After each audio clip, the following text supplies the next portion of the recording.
संसद का शीतकालीन सत्र शुरू हो चुका है। इसके तीसरे दिन की कार्यवाही में लोकसभा में जमकर सवालों की कतार लग चुकी है। संसद में एक के बाद एक किसानों और ग्रामीणों के मुद्दों पर बहस छिड़ गई है। इस बीच केंद्रीय मंत्री अश्विनी वैष्णव ने अपने जवाब से पूरी संसद को हिला दिया। चलिए आपको सुनाते हैं केंद्रीय मंत्री का वो दमदार बयान। तलेगा उर्ली कांचन जो आप मुंबई टू मिरज ट्रैक का, मुंबई मिरज ट्रैक का 3rd और 4th लाइन एक्सटेंशन का जो प्रपोजल है, ये जो प्रोजेक्ट है, इस प्रोजेक्ट को खेड़ तहसील के स्थानिकों का बहुत विरोध है, क्योंकि कई घर उजड़ रहे हैं, कई खेत उजड़ रहे हैं और इसलिए 12 गांवों का इस अलाइनमेंट जो प्रपोज अलाइनमेंट है आपके डिपार्टमेंट से, उसे पूरा विरोध है।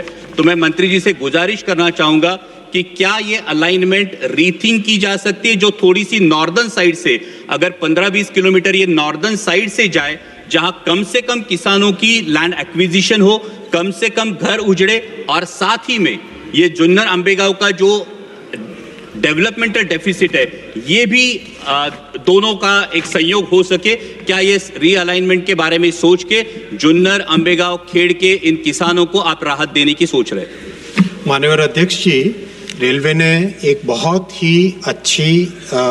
अच्छा एक इनिशिएटिव लिया है, गति शक्ति मल्टी मॉडल कार्गो टर्मिनल्स का। माननीय प्रधानमंत्री जी ने गति शक्ति के कॉन्सेप्ट से सभी विभिन्न मोड्स को जोड़ने का जो इनिशिएटिव लिया है, उस विजन के तहत गति शक्ति कार्गो टर्मिनल की एक बहुत अच्छी पॉलिसी है, जिसके तहत ऑलरेडी 130 गति शक्ति कार्गो टर्मिनल्स बन चुके हैं। उसी स्कीम के तहत, उसी पॉलिसी के तहत जो 2 नाम आपने लिए, उनके इंडस्ट्रियल डेवलपमेंट के लिए बहुत कुछ किया जा सकता है। 30-40 किलोमीटर का जो भी अगर एक कनेक्टिंग सेक्शन बनना हो, वो कनेक्टिंग सेक्शन इस कार्यक्रम के तहत भी किया जा सकता है। माननीय सांसद महोदय और राज्य सरकार दोनों मिलकर वहाँ के जितने भी ग्रामीण क्षेत्र जहाँ पे इंडस्ट्रियल डेवलपमेंट करना है, उनके साथ एक बैठक करें, रेलवे के अधिकारियों को भी भेजेंगे उसमें, और मिलकर सबका साथ सबका प्रयास करके इसमें आगे डेवलपमेंट हो, वो निश्चित भाव पे उस पर एक्शन लिया जाएगा। साथ ही साथ जो दूसरे प्रोजेक्ट के अलाइनमेंट की बात की है, उसमें भी माननीय सांसद और राज्य सरकार और रेलवे के अधिकारी सब मिलकर करेक्ट अगर अलाइनमेंट चेंज करना है तो उसमें कोई ऐसा हार्ड एंड फास्ट नहीं है। जहाँ पर जो जनता के लिए काम करने की, माननीय प्रधानमंत्री जी ने तो प्रधानमंत्री कार्यालय के नाम भी कर दिया है सेवा तीर्थ। तो सेवा तीर्थ उस भावना को दर्शाता है कि जनता की सेवा के लिए मोदी जी की सरकार समर्पित है, तो उसी भावना के साथ काम। लोक भवन भी।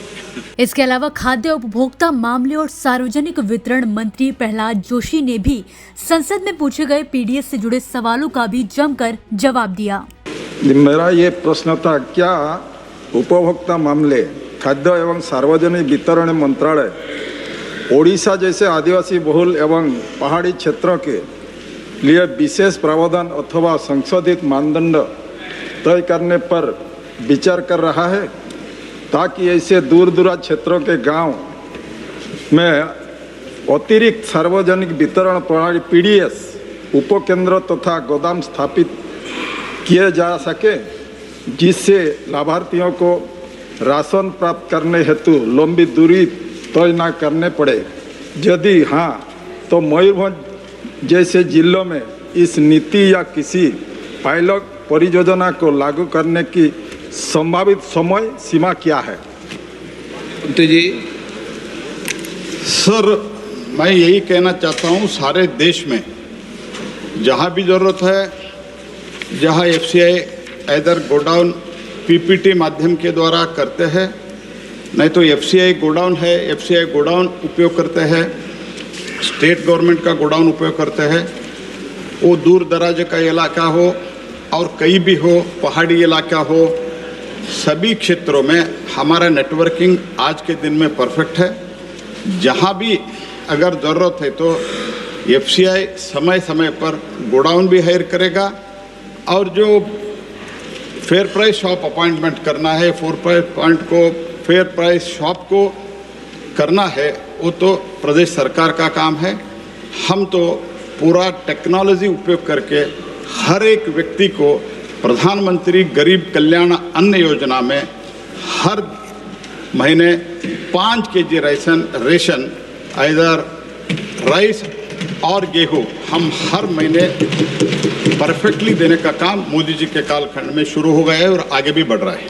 खाद्य एवं सार्वजनिक वितरण मंत्री यह बताएंगे कि सरकार यह सुनिश्चित करने के लिए तत्काल क्या कदम उठाएगी कि मेरे संसदीय क्षेत्र की सभी पात्र जनजातीय परिवार जिनमें से अनेकों को बीपीएल सूचियों तथा अंत्योदय अन्न योजना AAY से गलत तरीके से बाहर रखा गया है, सही पहचान के जाए और उन्हें बीपीएल राशन कार्ड जारी किए जाएं तथा अंत्योदय अन्न योजना के अंतर्गत शामिल किया जाए। बी, औपचारिक रूप से बीपीएल AAY सूची में शामिल किए जाने तक ऐसे परिवारों को सब्सिडी वाले खाद्यान्नों की निर्बाध आपूर्ति के लिए क्या अंतरिम व्यवस्था की जाएगी और इन उपायों को सदस्य जब तारांकित प्रश्न होता है, स्टार क्वेश्चन होता है, तब संक्षिप्त में प्रश्न पूछते हैं, 1 2 3 4 नहीं। धन्यवाद। माननीय मंत्री जी। सर, जो बेनिफिशियरी को डिसाइड करना है, बेनिफिशियरी को अंत्योदय अन्न योजना में हो, वो टारगेटेड पब्लिक डिस्ट्रीब्यूशन में हो, वो जो 5 केजी देते हैं, अंत्योदय अन्न योजना में हम हर व्यक्ति को 7 केजी देते हैं। उसमें जो कार्ड वितरण करना है, किसको कार्ड देना है, उसका काम राज्य सरकार करते हैं, लेकिन समय समय पर टेक्नोलॉजी के आधार पर जो इनएलिजिबल क्राइटेरिया जो है, एलिजिबल क्राइटेरिया वो स्टेट गवर्नमेंट डिसाइड करते हैं। अगर उसमें कुछ गलत दिखते हैं तो हम इधर टेक्नोलॉजी के द्वारा सर्वे करके स्टेट गवर्नमेंट को बताते हैं। अल्टीमेटली वेरिफिकेशन करके किसको देना, किसको नहीं देना, किसको बीपीएल देना, किसको नहीं देना, स्टेट गवर्नमेंट करते हैं। सर, इनका जो कंसर्न है वो कंसर्न मुझे वो लिखित में देता है तो मैं उनको उत्तर सेपरेटली दे देता हूँ।